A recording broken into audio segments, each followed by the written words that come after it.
Hello everyone. এই তো সন্ধ্যায় ঘুম থেকে উঠে চলে আসলাম। সন্ধ্যায় আমার কি কাজ করা লাগে, আমার বিড়াল এতগুলো কিভাবে মেনটেন করি, আজকে আপনাদেরকে বলবো। তার সাথে বলবো যে আমার বিড়ালের থাকার যে খাঁচাটা, আমি এইটা কত টাকা দিয়ে বানিয়েছি এবং কিভাবে এটা তৈরি করেছি, কোন দোকান থেকে সহজেই আপনারাও বানিয়ে ফেলতে পারেন। এর আগে আমার এই খাঁচার ভিডিওটা দেওয়ার পরে আপনারা অনেকেই আমার এই খাঁচাটা পছন্দ করেছেন এবং জানতে চেয়েছেন এই খাঁচাটার বিষয়। আমার ঘরে কয়টা বিড়াল, এই বিষয়গুলোও আপনাদেরকে দেখাই দিব এবং কি ওদেরকে কিভাবে রাখি, সন্ধ্যায় কি কি কাজ করি, এই বিষয়গুলো আপনাদের সাথে শেয়ার করব। তো সবাই ভিডিওটা দেখবেন। তো শুরু করা যাক। হ্যালো এভরিওয়ান, আসসালামু আলাইকুম। তো শুরু করছি আজকের এই ভিডিও। আশা করি সবাই শুরু থেকে শেষ পর্যন্ত দেখবেন। ভালো লাগলে লাইক কমেন্ট শেয়ার দিয়ে পাশে থাকবেন। প্রত্যেকটা বিড়ালকে এখন আমি বের করে নিব। এই ছোট ছোট যে কিটেনগুলো আছে এগুলোকেও বের করে নিব। মা বিড়াল দুইটা যে ছিল, এই দুইটা মা বিড়াল সারা দুপুর ছাড়া ছিল এবং কি বাচ্চাদেরকে আমি এই খাঁচার মধ্যে মূলত রাতে বা দুপুরবেলা আমি রেখে থাকি। কারণ ওরা ঘরে এদিকে সেদিকে ছড়ানো ছিটানো থাকলে দেখা গেল যে বিড়ালরা এখানে সেখানে পিপটি করে দিবে। তো ওদেরকে যেহেতু এখন পিপটি করানোর টাইম, তাই আমি খাঁচাতেই ওদেরকে রেখে দেই, যেন এখানে সেখানে পিপটি না করে বেড়াতে পারে। তো শুরু থেকেই ভালো একটা অভ্যাস যদি বিড়ালকে করানো যায় তাহলে কিন্তু ভালোই হবে। এই জন্য মূলত লিটার বক্সে আমি এই খাঁচার মধ্যে বিড়াল ছানা সবগুলোকে একসাথে রেখে দুপুরে ঘুমাতে যাই। ঘুম থেকে উঠে আমি সন্ধ্যার দিকে যে কাজগুলো করি তা আপনাদের সাথে শেয়ার করছি। তো দেখতেই পাচ্ছেন এই যে আমার খাঁচাটা, প্রায় আমি এই খাঁচাটা ৩ বছর হয়েছে বানিয়েছি। এই খাঁচাটা মূলত বানিয়েছিলাম একটা কাঠমিস্ত্রির দোকান থেকে, যেখানে ফার্নিচার বানানো যায়। সেখানে আসলে আমি এই নেটগুলো আলাদা কিনে নিয়ে ওনাদের কাছে বলেছিলাম যে খাঁচাটা কীরকমভাবে আপনি আমাকে তৈরি করে দিবেন। তারপরে আমি যখন তাকে সিম্পল দেখাই দিলাম, তখন মূলত এটা আমারই কিন্তু চয়েস ছিল। আমার চিন্তা ছিল খুব সিম্পলভাবে কীভাবে খাঁচাটা তৈরি করা যায় এবং অল্প বাজেটে খাঁচাটা তৈরি করা যায়। তো সুন্দরভাবে একটা লিটার বক্স এই খাঁচাতে ঢুকিয়ে রাখতে পারবেন। আর বিড়াল ছানা ৪টা ৫টা মাসহ রাখতে পারবেন। খাঁচাটা কিন্তু আপনারা দেখতেই পাচ্ছেন, বিশাল আকারের কিন্তু একটা খাঁচা। খাঁচাটা কিন্তু একেবারেই ছোট না। এখানে অনায়াসে বিড়াল আরামে থাকতে পারে। তবে একটা কথা মাথায় রাখবেন, সবসময় কিন্তু আমি আমার বিড়ালদেরকে খাঁচায় বন্দি করে রাখি না।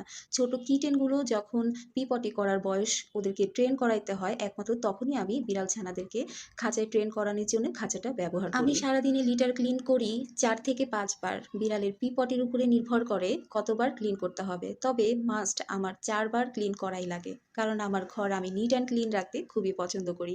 এটার জন্য একটু পরিশ্রম হয়, কিন্তু এই পরিশ্রমটা করতে আমার খুবই ভালো লাগে। তো এই যে ছোট কিটেনগুলো আবার খাঁচার ভিতরে ঢুকে গিয়েছিল, ওদেরকে সুন্দর করে আবার বের করে দিলাম যে, বাচ্চারা তোমরা একটু এখন খেলাধুলা করো, এখন একটু খেলাধুলার সময়।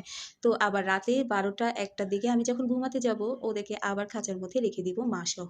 ওরা সুন্দরভাবে আবার সকালে যখন ঘুম থেকে উঠবে আবার ছেড়ে দিব। এভাবে করে আমি খাঁচাটা ব্যবহার করে থাকি। কেন যেন বাচ্চাদেরকে বাহিরে বের করে দিলে ওরা খাঁচার ভিতরে ঢুকতে চায়। হয়তো ওদের অভ্যাস হয়ে গেছে। আবার খাঁচা থেকে বের করে দিলে ঠিক সুন্দরভাবে অনেক খেলাধুলাও করে। এদের দুষ্টুমি মাঝে মধ্যে আমার মাথার উপর দিয়ে যায়। কিছুই আমি বুঝতে পারি না। আমি এই যে দেখতেই পাচ্ছেন ২ তাকের খাঁচা বানিয়েছি। তো এখানে একটা মা বিড়াল অলরেডি বসে আছে। মানে ও এখন বের হবে না, তাই ওকে জোর দেই নাই। আরেকটা মা বিড়াল এই তো দেখতেই পাচ্ছেন পুচকু নেমে গিয়ে বাচ্চাদেরকে ডাকাডাকি করছে। সারা ঘর মনে হয় যে চিড়িয়াখানার মতো হয়ে গেছে। এই যে দেখেন বিড়াল দিয়ে আমার ঘর ভর্তি। এই একটা অবস্থা। ওফো! রুমের ভিতরে যে লিটারটা ছিল এটা যে ক্লিন করে ভিডিও করবে আপনাদেরকে দেখাবো, এটা তো মাথায় ছিল না। পরবর্তীতে এটাও ক্যাপচার করে নিলাম। পলিথিনে আমি যখন পটিটা ক্লিন করতে যাই তখন বাচ্চারা প্রচুর পরিমাণ চিল্লাচিল্লি করে। তখন মোবাইলটা এক সাইডে রেখে তারপরে এই বাচ্চাগুলোকে সামলাইছি কতক্ষণ। তারপরে এইটা এই যে ওয়াশরুমের পাশে দাঁড়িয়ে বসে আছে, ওটাকে নিয়ে এই যে দেখেন এই সাদাটা, তো সব বিড়ালগুলা খেলাধুলা করছে। তো আমি উপরে সুন্দর করে একটা মানে কাপড় বিছিয়ে দেই, যেহেতু এখন একটু ঠান্ডা পড়েছে, রাতে একটু ঠান্ডা লাগে। এইজন্যে মূলত পাতলাটা দিয়েছি। তবে এই সামনে যখন অনেক বেশি ঠান্ডা পড়ে যাবে তখন কিন্তু আমি আবার মোটা করে কম্বল উপরে দিয়ে রাখবো, এতে বিড়ালের ঠান্ডা লাগে না। তো এই তো মডেল রেডি, আপনারা দেখতেই পাচ্ছেন মডেল কি সুন্দর করে ঝাড়ু নিয়ে দাঁড়িয়ে আছে। তো এই তো আমি ঘরটা এখন ঝাড়ু দিয়ে নিব। এটা আমার ২য় স্টেপ।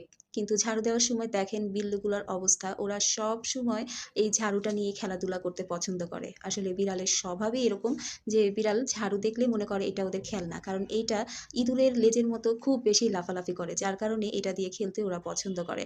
আর ঝাড়ু আমি যখন দিতাম ফার্স্টে ফার্স্টে ওরা আর একটু ছোট ছিল, তখন ওরা ভয় পেত ঝাড়ু দেখলে, কিন্তু এখন ওদের অভ্যাস হয়ে গেছে। যেহেতু বাসায় আমার এতগুলো বিড়াল, তো দিনে আমার অন্তত ৮ থেকে ১০ বার ঘর ঝাড়ু দেওয়াই লাগে, কিছু ময়লা বের হোক বা না হোক। মনের ভিতরে একটু কেমন কেমন যেন করে, এই জন্য সবসময় নিট অ্যান্ড ক্লিন থাকার জন্য ঝাড়ুটা গলার মালা বানিয়ে রাখি। তো আসুন জেনে নেই আমার এই খাঁচাটা বানাতে কত টাকা নিয়েছে। আমার এই খাঁচাটা বানাতে সবকিছু মিলে মাত্র ২৭০০ টাকা খরচ হয়েছে, মাত্র ২৭০০। নেটটা আমি অন্য দোকান থেকে কিনে দিয়েছি, বাদ বাকি মজুরি হচ্ছে কাঠমিস্ত্রি নিয়েছে। তো আপনারাও চাইলে এভাবে খাঁচা বানিয়ে নিতে পারেন, খুবই অল্প টাকার মধ্যে আপনারাও চাইলে এরকম খাঁচা বানিয়ে নিতে পারেন। তো এই যে আমি মূলত ২ বেলা একদিনে আমি রান্না করি আমার বিড়ালদের জন্য, সকালে আর সন্ধ্যায়। তো এই তো সব কাজ শেষ করে তারপরে চলে আসলাম বিড়ালের খাবার রান্না করার জন্যে।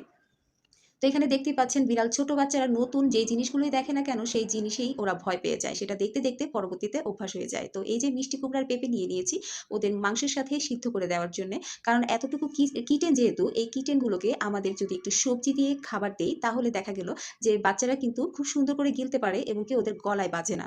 তো এই জন্য মূলত একটু পেঁপে আর মিষ্টি কুমড়া আমি চিকেনের মধ্যে দেই। এখন বাচ্চারা চিকেন স্টক অনেক খাচ্ছে এবং কি সলিড চিকেন দিলে ওটা চিবাতে পারছে না, যার কারণে ওদেরকে একটু পেঁপে আর মিষ্টি কুমড়াটা দিয়ে খাবারটা জাস্ট নরম করার চেষ্টা করি। তবে বেশি পরিমাণ দেওয়া যাবে না। মিষ্টি কুমড়া পেঁপেটা জাস্ট সাপোর্ট হিসেবে দিতে হবে।